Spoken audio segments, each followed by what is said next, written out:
akanionyesha upendo ambao sijaona kwa wengine. Huyu halali wala asinzi, hata leo hajawahi kunichoka.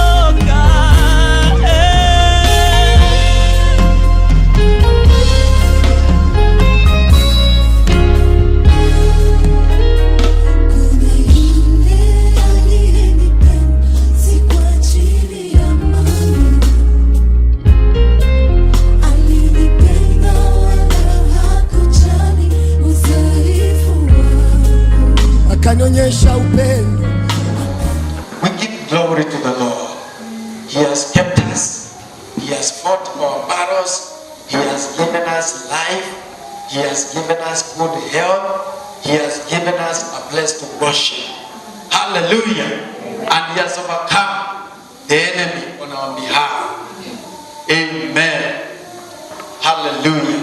I want us to go straight to the word of God from the book of Genesis chapter number 2, verse number 15, 16 and 17. Today I'm preaching about your destiny is determined by your decisions. Your destiny is determined by your decisions.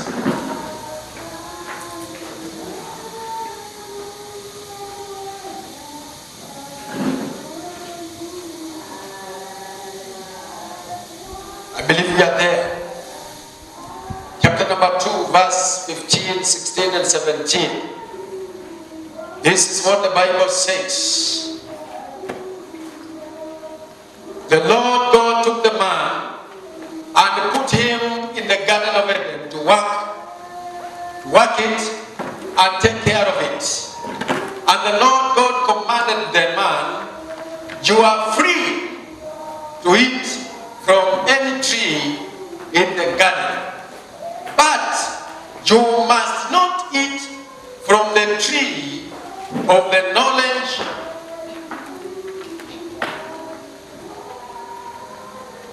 of good and evil, for when you eat from it, you will surely die.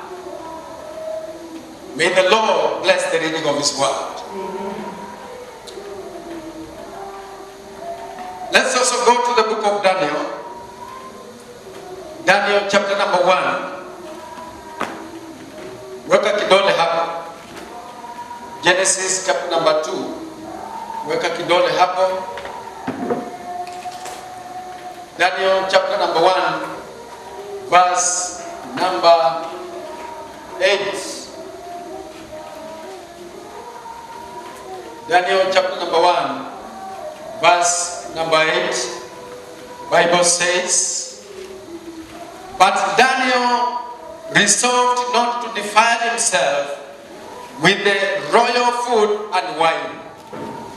And he asked the chief official for permission not to defile himself in this way.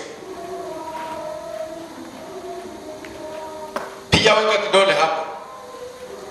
Na wende tena katika kitabu cha Mwanzo. Genesis chapter number 39. Genesis chapter number 39, verse 7, 8, and 9. Genesis 39, verse number 7.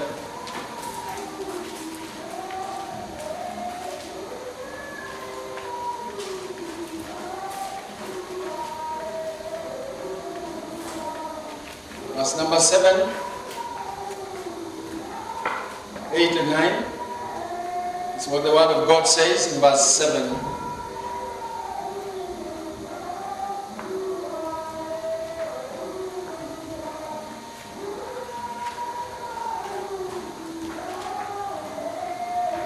Now Joseph was well built and handsome, and after a while his master's wife took notice of Joseph and said, "Come to bed with me." But he refused. With me in charge, he told her, "My master does not concern himself with anything in the house. Everything he owns, he has entrusted to my care. No one is greater in this house than I am. My master has withheld nothing from me except you, because you are his wife. How then would I do such a wicked thing? Sin against God." Hallelujah. Amen. I've said I'm going to talk about your destiny is determined by your decisions. And I am going to teach, so I'm not going to be very loud. I'm not going to move a lot, because I want you to get a point about the dangers of the decisions that you take. And I would like to start by saying that among all the wonders that God has blessed man with, among all the wonders that God has blessed on man, that is unique from every other creation, is the power of the freedom of choosing. The power of the freedom of choice. God has given man free will to choose what he wants to do, where he wants to go, why and when. God has allowed man and has given him the freedom of choice. And life, the life that we live, is full of choices. The life that we choose, the life that we live, is full of choices. We make small or big choices every day in our lives. And in the life, because we have been given the power, God has left us in charge of ourselves to make the choice, to make decisions, to choose which direction to take. He has left it on us. That's why we have the uniqueness that is not with any other creation that God made, that God created. And therefore, we have been given the mandate, we have been given the freedom to make choices about what we think is good, what we think is best, what we think is beneficial to us. It may not be beneficial, but according to us, we may think it is good. We may think it is best. God has given us that freedom as human beings. Hallelujah. As human beings, God has given us that freedom to choose. And the success or failure, that we get in our lives depends wholly on the decisions, whether small or big, that we make in our daily lives. Bwana asifiwe sana. Bwana Yesu asifiwe. Amen. I want to repeat that point. The success and the failure of our lives is made up of the little choices that we make every day in our lives. And every decision we make, it has a consequence. Every decision I make, it has a consequence. Every decision you make, it has a consequence. The consequence may be immediate, or it may take time, but the consequence is there for every decision that you take. Every decision you take, every move you move, it has a consequence. Because also, every action that you take, it has a reaction. Every action that you take, that you make, it has a reaction. And I want to tell you that the quality of life that we live, the quality of life that you live, the quality of life that I live, it depends with, or it is determined by the decision that we make and not the situation. You know, sometimes we blame situations. Utasikia mpendwa akisema, mimi I am poor kwa sababu sikusoma. Kutosoma is a condition. Life is not, the success of life, the quality of life is not determined by whether you ulienda shule ama haukuenda. It is determined by a decision that you took sometimes. I said I'm teaching. Amen. The quality of life that I live is not determined by the situations that are surrounding me. So I should not blame any situation that is around me of my failures. Don't blame any circumstance. Don't blame any. I did not do this because of this. No. It is determined by a decision that you took. Sometimes I talked of somebody, I cannot exactly remember his name, but he's one of the politicians who died some times ago in Kenya. This man was not learned at all. He did not go to school. He learned how to read and write informally. He never went to anybody's class. But this man, he started selling charcoal. And he could travel all over Kenya where he could get charcoal. And he befriended people who could transport charcoal from anywhere and bring it to Nairobi, Kariakoo. And he started selling charcoal. And he increased. He prospered in selling of charcoal, something that many of us would never dream of. He made a choice of doing something that was unique and many other people detested. And out of it, he grew to be a big businessman. He bought vehicles, he built houses. Today, this man has estates, not houses. He has estates in the city of Kenya, Nairobi. Because of a decision that he made. He did not blame the situation that made him not to go to school, but he saw the opportunities. And because of seeing the opportunities, he made a decision of making use of those opportunities and moving forward. And he moved forward. Amen. Amen. We have a debate. I was listening to a debate yesterday. One of the MPs in Kenya.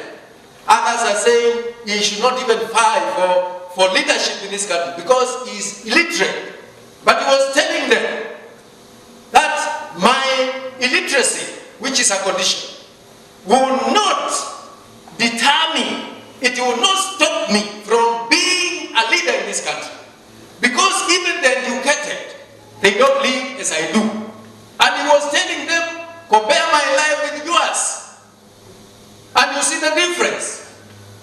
I'm saying the quality of life I live and you live is not determined by any condition. It is determined by the decisions that we make. Hallelujah. Amen. And therefore, the power to choose, God has put it in your hand. And He has put it in my hand.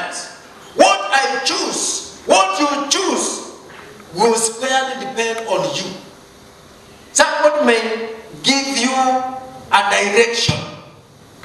We normally talk to our children. We tell them this is not good. Follow this way. Don't go this way. But they choose to follow your instructions or not. And there is a consequence for whatever decision they make. Amen. And I've said the consequence may be imminent. It may be, you may see it soon, or it may come much later. And therefore, we need to make wise or unwise choice. It is in our hands. Our choices determine the direction. Our choices determine the direction, the destiny, the character, and the values that we are going to hold. Our decisions and our choices, they determine the direction that you go. They determine your destiny. They determine your character. They determine your values. Let's go to the book of Exodus, chapter number 1. Chapter number 2, verse 11. Exodus, chapter number 2, verse 11. I want to show you how the decisions we make change our direction. They change and they determine our character, and they determine our values, and they determine our destiny. The choices we make. Exodus chapter number 2, verse number 11. I am going to paraphrase, but you can read and write the way it says. The Bible says, and when Moses was of age, he chose to leave Pharaoh's home and join his brethren in the field.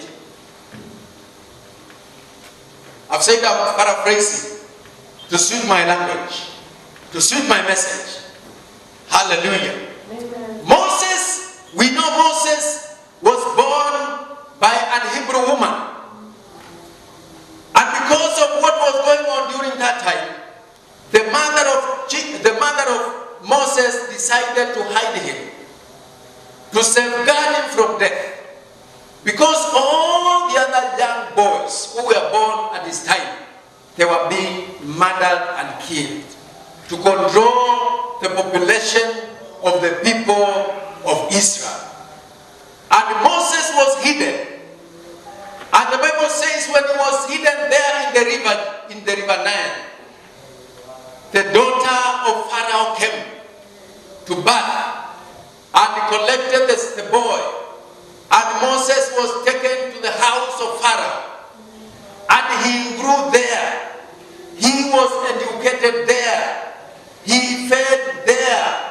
Moses was like a son. He was to become a prince in the house of Pharaoh. Say amen. Amen. And Moses grew up there. But when he was still there, he was made to know by his mother that where he was and the people he used to live with, those were not his people. But the people who belonged to his household were the ones who were working at the field. And he chose. Everybody say choice. Choice. He made a deliberate choice. And decide ya kwamba hataishi kwa Farao, atatoka kwa Farao, ataenda ambatane na watu wake, maana alijua watu wake ni wale wanateswa. And after making that choice, Moses left the house of Pharaoh he left it.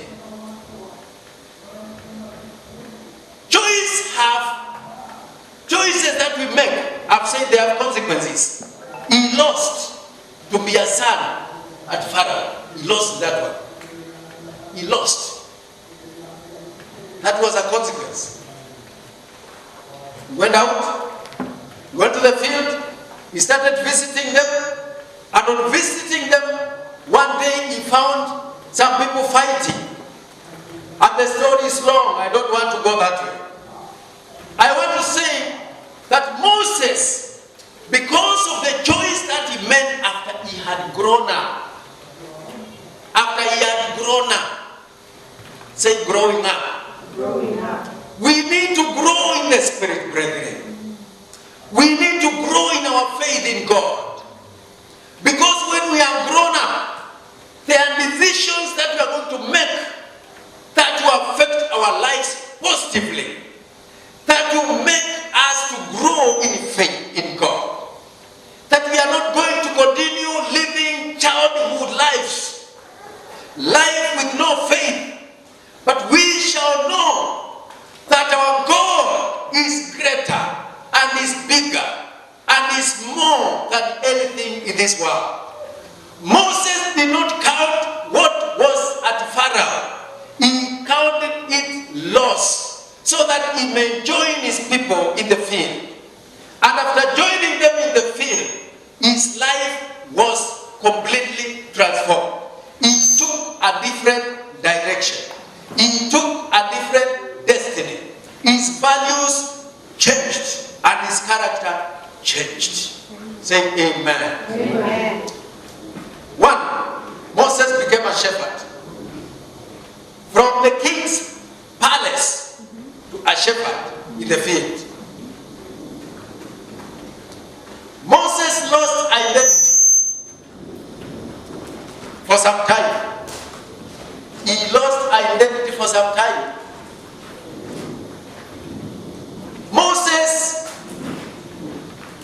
grew to be a friend of God. When he was at Pharaoh's home, he was totally a different person.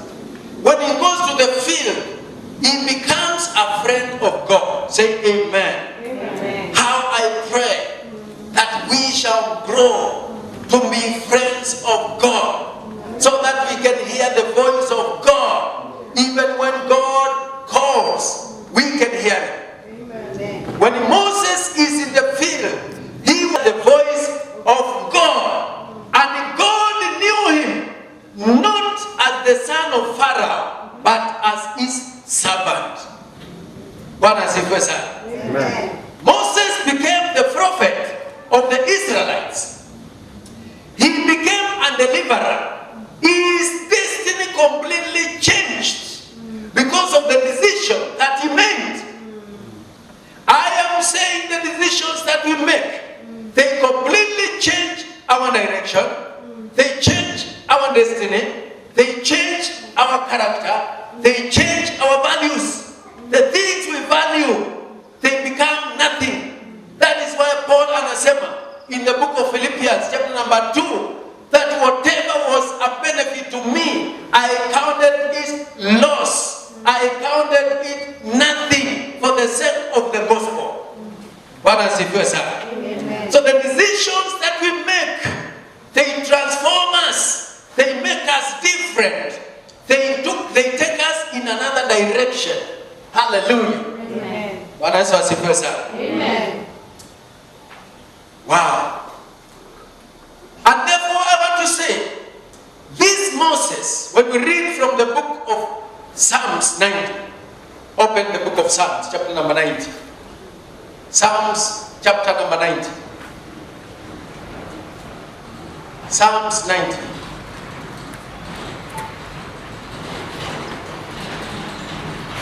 Verse number 12. Psalms 90, verse number 12.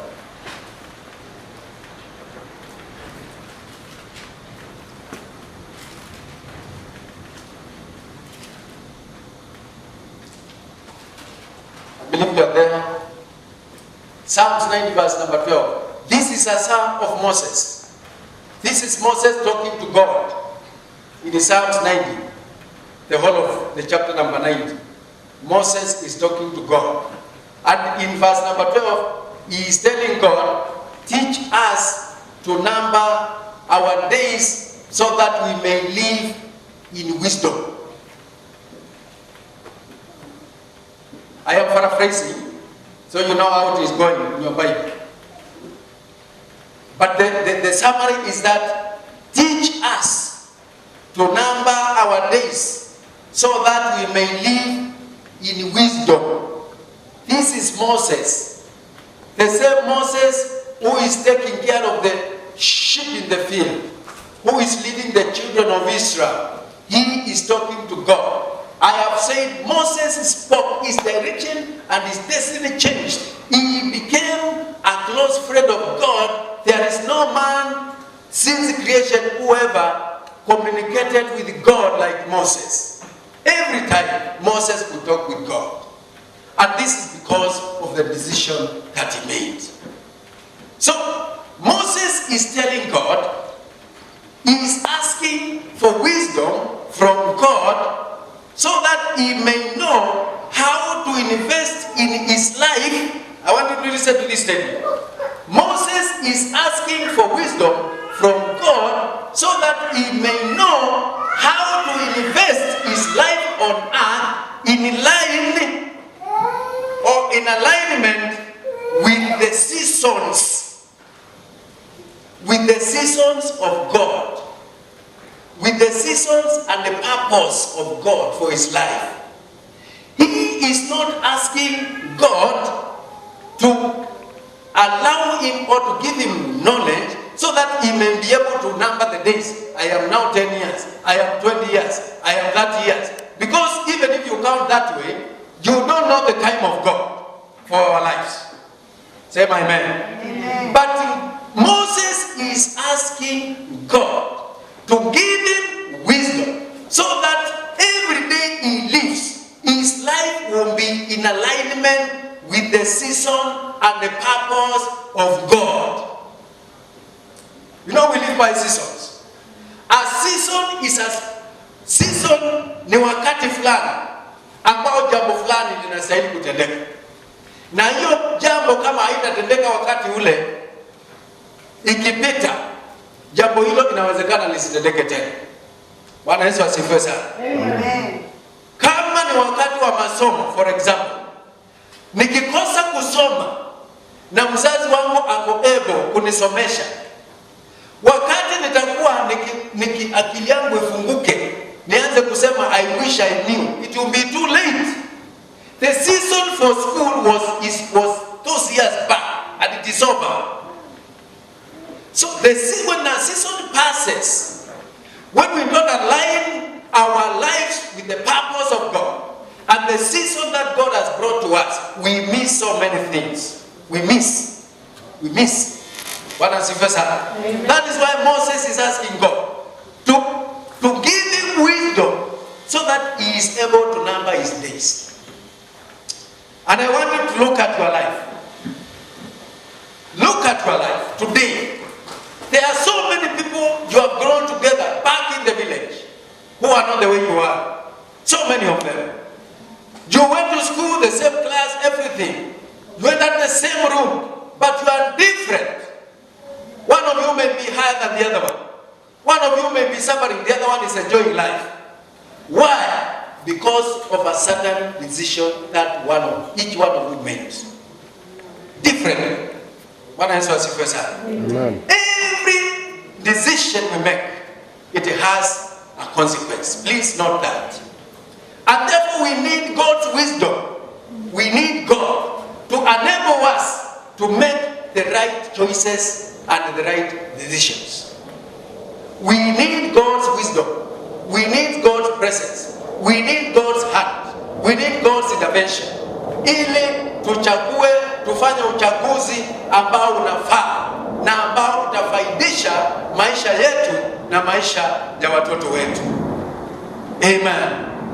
Where we have read in the book of Genesis chapter number 2, verse 15, 16 and 17, We read the story of Adam and Eve. And I want you to listen carefully. God gave Adam and Eve the freedom of choice. God planted a garden of Eden at the east of Eden. Eden is not a garden. I mean, yes, Eden is not a garden. But Eden is a place in Israel, like 26, stage 26, which is big.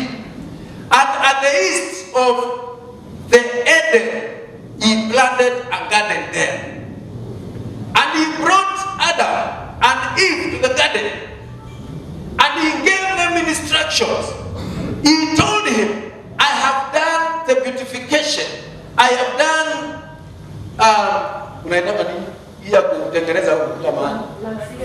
I have done landscaping. I have done planting of every tree that is edible and the ones that are not edible. And I have on top brought animals in there. Those animals are not harmful. None of them was harmful. They were all friendly.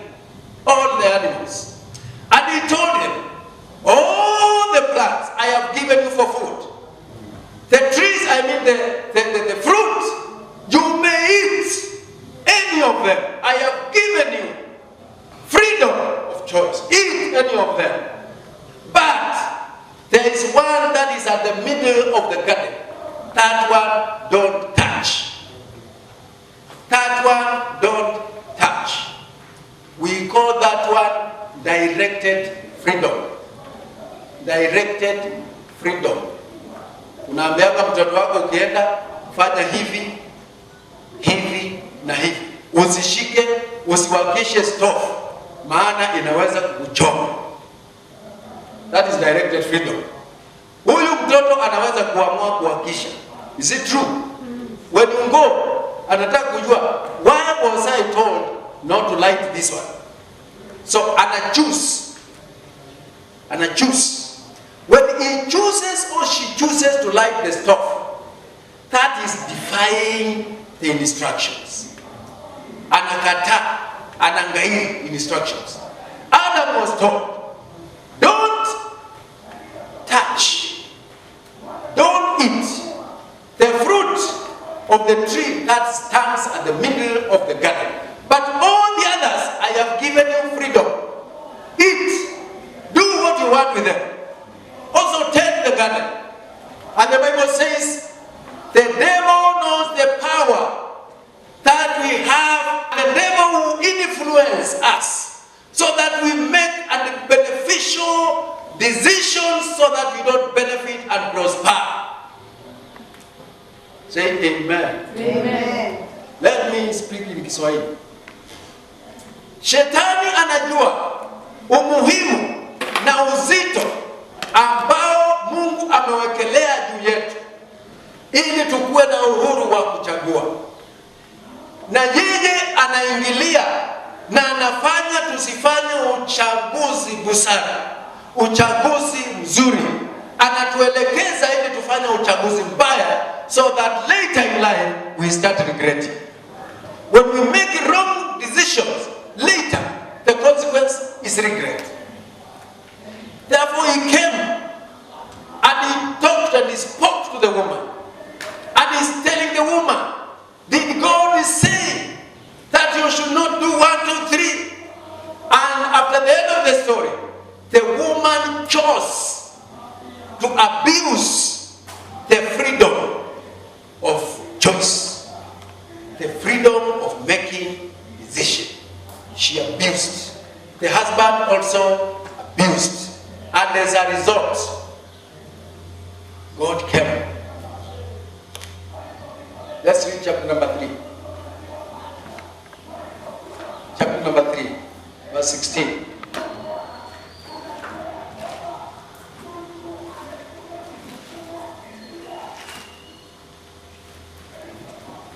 Hallelujah. Verse number 16 says, chapter 3, Genesis chapter 3, verse 16, it says, to the woman he said, I will make your pains in childbearing very severe. With the painful labor, you will give birth to children. Your desire will be for your husband, and he will rule over you. That was a consequence of disobedience. The woman is told by God, because you have made the wrong decision, the consequence is you were supposed to give birth to children without pain. But God said, from today, I will increase the pain in childbearing. Number two, you will have no freedom. Your husband will rule over you. That is why hata wanawake our ladies, hata wakienda Beijing, hata wafanye nini, because this is a divine rule from God. He said, your desire shall be that of your husband, and he will rule over you. That was a curse. It was not supposed to be like that. And this, let me continue and then I explain widely. Jesus said, to Adam, he said, because you listened to your wife and ate fruit of the tree about which I commanded you, you must not eat from it. Cursed is the ground because of you. Through painful toil, you will eat food from it all the days of your life. All the days of your life. Through pain, through sweat, we eat. From the day we are born, we eat from the sweat to the day we go back to the soil. This came as a result of disobedience. It came as a result of making the wrong choice. Hallelujah. And he said, it will produce thorns and thistles for you, and you will eat the plants of the field.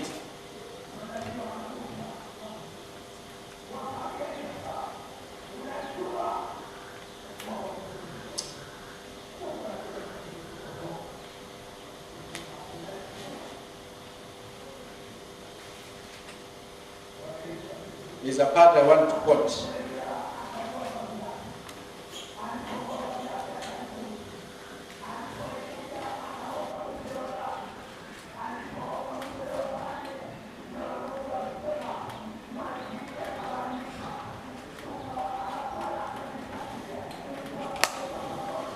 I want to go back to verse 15, chapter number 2. The Lord God took the man and put him in the Garden of Eden to work it and to care of it. And the Lord God commanded them, you are free to eat from any tree in the garden, but you must not eat from the tree. This was freedom. This was freedom. This was freedom. God gave them freedom of choice. And because of sin, number one, man lost innocence. Because of disobedience, because of making the wrong choice, man lost innocence. Everybody say innocence. Innocence. Innocence. When Adam and Eve were in the garden, they were naked. They were very innocent. And they were not fearing one another. But once they made the wrong choice, that innocence was withdrawn from them immediately. And they ran from the garden. They ran from the presence of God. They ran and they hid themselves in the garden, in the bush. Innocence was lost. Number two, Adam and Eve lost their dependence on God. They lost their dependence on God. When we make wrong choices and we move away from God, we lose our dependence in God. And God wants us us to depend on Him. That is why the book of Proverbs chapter number 3 says, do not lean on your own understanding, but in all your things, in all your ways, trust and depend on God. Adam is running away from the garden and he's going to the bush and he starts making clothing for himself. Why? One, he has lost innocence. Number two, he lost his dependence in God. We need to depend on God all the time. Number three, Adam lost eternity. Adam was not to die when he was created. We are supposed to be seeing Adam. We are supposed to be going like the Muslims. Muslims, they go to Mecca to see what? I don't know what they go to see. But if Adam are not sinned and we are privileged to be alive, we could be going to Israel to see Adam there. Even today, they were not created to die. They were created to live forever and ever. But he lost eternity because of a wrong decision. He was told, you will die, and the Jew will go back to the soil where you have come from. And he was not cast in the ground because of you. Number 4, Adam lost fellowship with God. The enemy is bad. The devil is bad. Adam lost fellowship with God. God created Adam to have fellowship with him. And that is why every time, every day, God used to come and they fellowship with Adam. They fellowship with him. They fellowship in the garden. And God's gone away. He could come and visit them and know how their day was. After sin, they ran away from God. After sin, they ran away from God. After sin, that fellowship was cut. It came to an end. And the same way the devil, because it was a target of the enemy, that fellowship will stop. Even today, the devil is working to make sure fellowship of brethren don't exist. Kama kuna kitu ngumu katika maisha yetu ni fellowship. Kama kuna kitu iko rahisi katika maisha yetu ni kwenda kwa vitu ambazo hasimtukuzi Mungu. Saa hii leo tuseme tuende tukutane mahali pengine tuabudu, this number will decrease, hii namba itapungua. Lakini tukisema tuende tuchange shilingi 50 tupe mtu mmoja wewe aende naye, all of us will be there. Hata tutaleta wengine. Is it true? Is it true? Yes. Yes. Hata utaenda uite Mungu, kuja nikuonyeshe mahali, kuja kuna pesa. The devil knows. Fellowship is very important in the lives of brethren. And the enemy makes sure he fights fellowship of brethren. That is why he made sure that the fellowship of God and Adam was cut. It is my prayer, brethren, that today and the days to come, we shall love to be in the fellowship with one another. We shall love to be in fellowship with the brethren.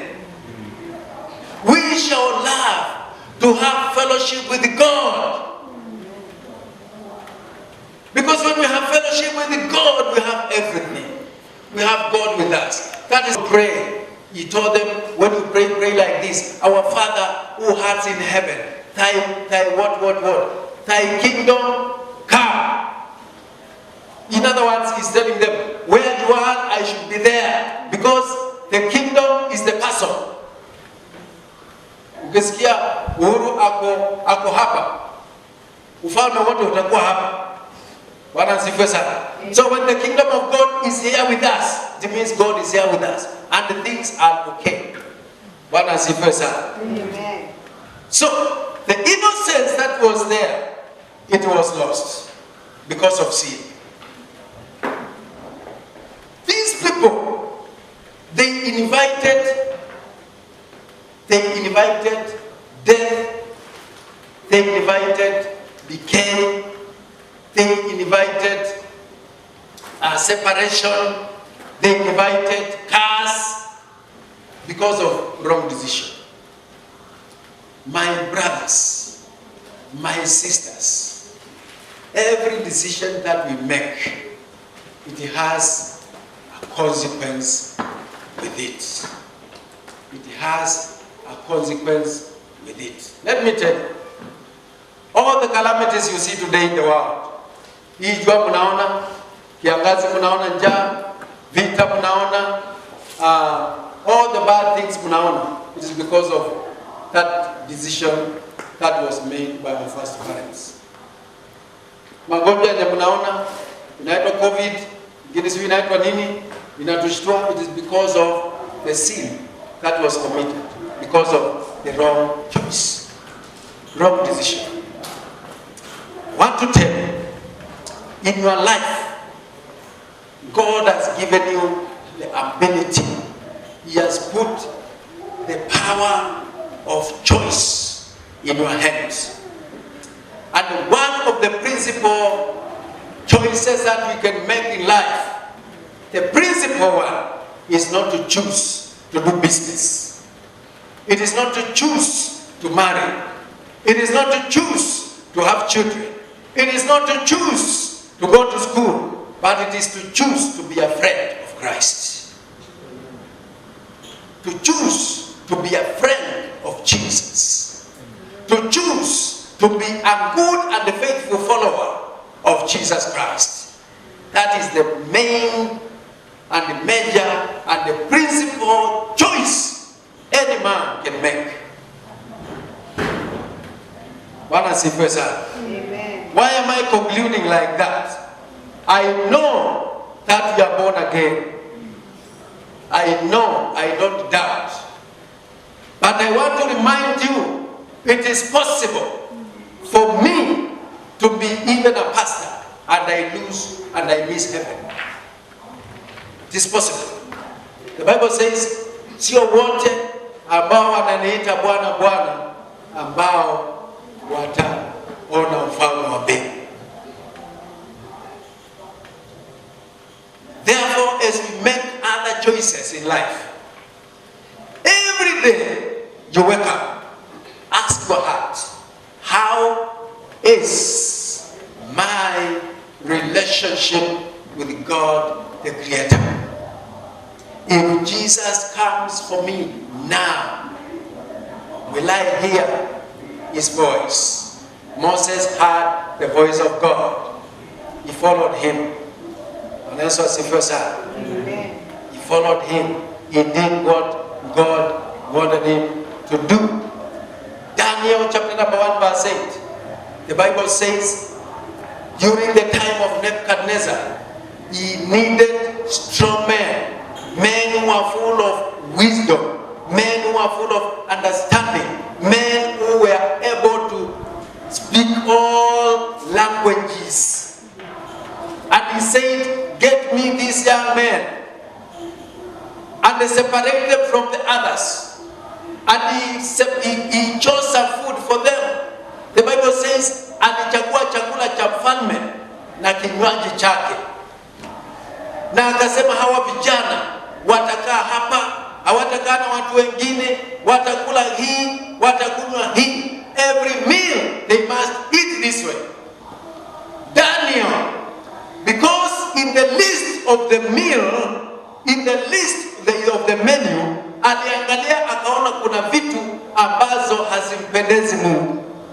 Kulingana na their culture, as a Jew, as a Hebrew, aliona kuna vitu hapa ambazo ni za mkashifu Mungu wao.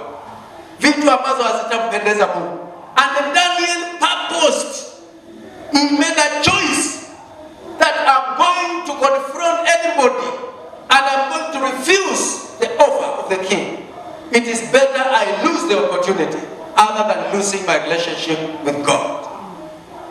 Bwana asifiwe sana. Amen. So many times we make choices to get opportunities and we lose our relationship with God. We should never do that.